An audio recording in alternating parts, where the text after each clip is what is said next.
Elena Serra, je suis la directrice de Canne à Sucre Production. Canne à Sucre Production, c'est une association qui se définit comme un studio de création multimédia.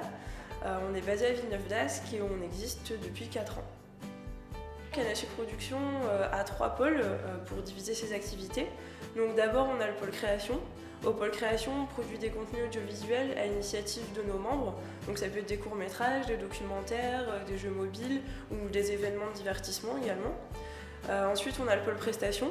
Au pôle prestation, on fonctionne comme une agence de communication classique. Donc on propose des services clés en main pour les entreprises, les collectivités, les particuliers, etc. Et enfin, on a le pôle éducation. Donc au pôle éducation, ce qu'on propose, c'est essentiellement des ateliers. Donc à partir du niveau CP jusqu'au public adulte. Et toujours autour de thématiques liées au multimédia. Également au pôle éducation, on a des activités d'édition, donc on publie un recueil de fiches pédagogiques qui s'appelle les fiches Canne à Sucre, donc toujours sur le cinéma et l'audiovisuel. Et enfin, on organise des événements à visée plus pédagogique, donc ça va être soit des soirées de projection, où on va essayer de révéler des nouveaux talents, ou soit des rencontres par exemple entre étudiants et professionnels des milieux culturels. Alors donc ça c'est comme son nom l'indique, hein, c'est les fiches Canne à Sucre, donc le livre pour tout connaître du cinéma. Donc ça grosso modo c'est le livre qu'on aurait aimé avoir quand nous on était étudiants, ou du moins quand on s'est lancé dans la vidéo amateur au tout début. Donc comment ça se déroule, il y a 80 fiches sur regroupées en différentes unités de sens. Donc par exemple, il y a la catégorie pré-production, tout ce qui est avant le tournage, catégorie post-prod, tout ce qui est après le tournage, catégorie animation, plus tout pour ce qui est animé. Et donc l'idée c'est que c'est progressif dans la chaîne de production, et au fur et à mesure qu'on lit les 80 fiches, on comprend comment se produit un film, une vidéo, tout contenu audiovisuel. Voilà. Nos valeurs, je dirais que la première, ce serait la polyvalence, parce que nous, ce qu'on aime, c'est toucher à tout. Donc bien sûr, on ne peut pas être expert dans tous les domaines, hein, donc on a tous, on va être quand même plus en post-prod ou plus en tournage, mais on aime bien quand même pouvoir passer un peu à tous les postes et avoir de la variété dans ce qu'on fait, ne pas cloisonner aussi les différentes branches.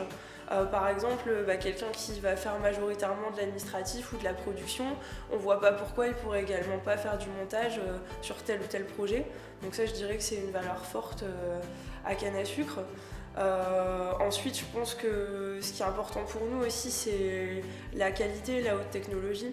On se remet tout le temps en question sur ça, sur nos méthodes de travail, sur les outils qu'on emploie aussi. On essaie toujours d'être en phase avec notre époque. Et peut-être la dernière valeur de l'association, ça serait le partage, l'aspect partage de compétences.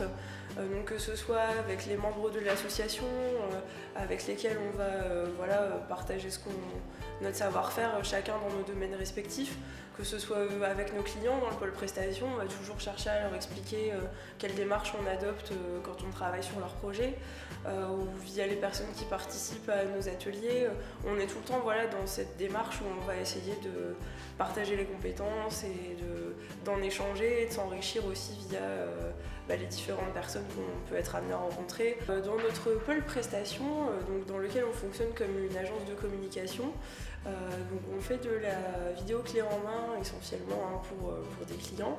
Donc vidéo clé en main, c'est-à-dire qu'on va traverser toutes les étapes. Donc à partir de la pré-production, on va établir avec le client un petit storyboard, parfois un petit scénario quand c'est scénarisé, ou simplement un petit script.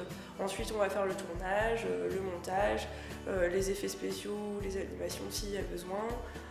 Et enfin on va sortir la vidéo. Notre spécialité à Canne à Sucre, c'est plutôt quand même tout ce qui concerne la post-production, donc le montage bien sûr, mais aussi tout ce qui va concerner les effets spéciaux et notamment le motion design, donc 2D ou 3D. Donc ça c'est des choses qu'on développe de plus en plus, surtout ces dernières années. On peut également proposer des services de communication print, donc affiches, flyers, pourquoi pas des logos, on l'a déjà fait aussi, mise en page de dossier de presse, selon les projets sur lesquels on nous sollicite, même si notre spécialité ça reste quand même bien entendu la vidéo. On travaille avec toutes sortes de clients, avec donc des grands groupes, avec des petites startups, avec des particuliers, avec des écoles aussi. Là, notamment l'année dernière, les 2 partenariats qui sont le plus développés, c'est avec Decathlon et avec Zodio, donc 2 entreprises du groupe ADO. Donc voilà, Decathlon, ça fait et Zodio aussi, enfin ça fait beaucoup, on a fait beaucoup de vidéos pour eux. Les partenariats après qui perdurent dans le temps, c'est aussi avec la mairie de Villeneuve-d'Ascq. Donc on fait pas mal d'ateliers pour eux, mais dans le cadre du pôle prestation, on a déjà fait des revues vidéo pour des événements, par exemple des expos, les expos qui avaient eu lieu sur Villeneuve-d'Ascq pendant l'île 3000 par exemple, on avait couvert tout ça. On a déjà fait des affiches pour eux, voilà, des choses diverses et variées, donc ils font appel à nous, on va dire régulièrement depuis qu'on existe. Après on a des partenariats aussi avec les universités. On a déjà fait une vidéo et des documents de communication pour le BAOS de l'île 3, et du coup après par extension on avait réalisé des MOOC pour le BAOS plutôt du littoral. Voilà, ça c'est les partenariats qui perdurent, on va dire, mais sinon ça peut nous arriver aussi de travailler, voilà, avec des entrepreneurs, des clients vraiment variés, on va dire. Les membres de l'association, ils ont des profils très variés. Souvent quand même on a des étudiants donc en cinéma, en communication, en audiovisuel, donc qui ont envie de continuer leur passion en dehors de leur cursus scolaire. Parfois peut-être le cursus est trop théorique et donc ils vont plutôt chercher de la pratique à canne à sucre. Parfois ils ont simplement envie d'avoir des expériences en plus ou d'être avec d'autres gens qui partagent la même passion. Après on va également avoir des personnes qui travaillent, qui ont des profils aussi différents que analystes à la Banque de France ou formateurs dans une boîte de logiciels. Enfin voilà, il y a des profils très variés, mais donc ces gens-là ils vont peut-être avoir envie de faire un peu autre chose et d'être dans des activités plus artistiques ou plutôt en lien avec le numérique aussi, puisqu'on fait aussi pas mal de choses en lien avec le jeu vidéo, même si j'en ai moins parlé. Donc voilà, c'est toujours des gens qui ont envie d'échanger autour de cette passion. Le conseil que je donnerais à un étudiant en communication aujourd'hui, je pense que ce serait déjà d'être curieux. C'est le plus important parce que la communication, c'est un domaine qui évolue constamment. On l'a vu, je pense, rien que ces 20 dernières années avec l'apparition Internet, l'évolution des formats vidéo, les réseaux sociaux, YouTube. C'est un milieu qui est quand même tout le temps en train de changer. Donc déjà, être curieux, jamais être fermé d'esprit. Toujours aller découvrir comment ça fonctionne, comment je peux faire évoluer ma façon de communiquer, qu'est-ce qui peut être plus efficace. Curieux des autres aussi, parce que la communication c'est avant tout entrer en contact avec d'autres humains, donc toujours essayer de comprendre comment ces humains fonctionnent, qu'est-ce qu'ils ont envie de voir, qu'est-ce qui les fait vibrer, et c'est comme ça aussi qu'on va pouvoir mettre en place des communications qui vont être efficaces.